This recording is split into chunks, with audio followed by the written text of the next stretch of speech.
1989 оны Хүүхд эрхийн конвенцэд нэгдэн орсон байна. За мөн түүнчлэг хөдөлмөрийн дэвшгүй хөдөлмөрийн конвенц нэгдэн орсон байна.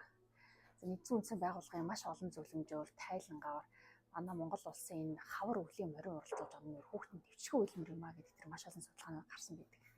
За 2016 онд царгааны эрхийн эрхий хууль болон царгааны эрх шинж чиглэлт тухай хууль батлагдсанаар нийтийн аяс сонирхлын өмгөөлийн орон зайг нээж өгөөд за үүний дагуу манай Монгол улсын урдаа барьдаг хүүхдийн эрхийн олон төрөмс байгууллагууд маань 7-8 төрөмс байгууллагууд маань хамтраад хуульчтай нэгдээд нийтийн аяс сонирхлын томоохон өмгөөлөл явуулсан байж байгаа.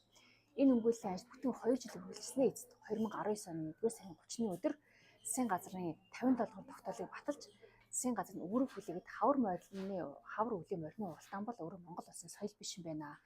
Монгол улсын соёлд бол ер нь ингэж төрийн хэмжээнд хавар өвлийн уралдаан зохион байгуулдаггүй байсан байна. Зөвхөн ахуй хэмжээнд зохион байгуулдаг байсан байна. Ийм учраас хавар өвлийн улирал буюу 11-р сарын 5-ны өдөөс 5-р сарын 1-ний өдрийн хүртэл өвөл хавар морилын уралдаан зохион байгуулах хориглосон байж байгаа.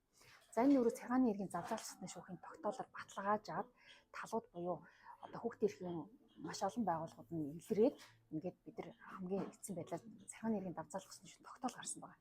Энэ бол Монгол улсын үндсэн хуулийн дээр 50 дугаар зүйлийн 2 зааснаар хамгийн сүүлийн эцсийн шийдвэр бөгөөд тухайн асуудлаар Монгол улсын одоо хуультай дүүцэх хэмжээний шүүхийн шийдвэр байж байгаа.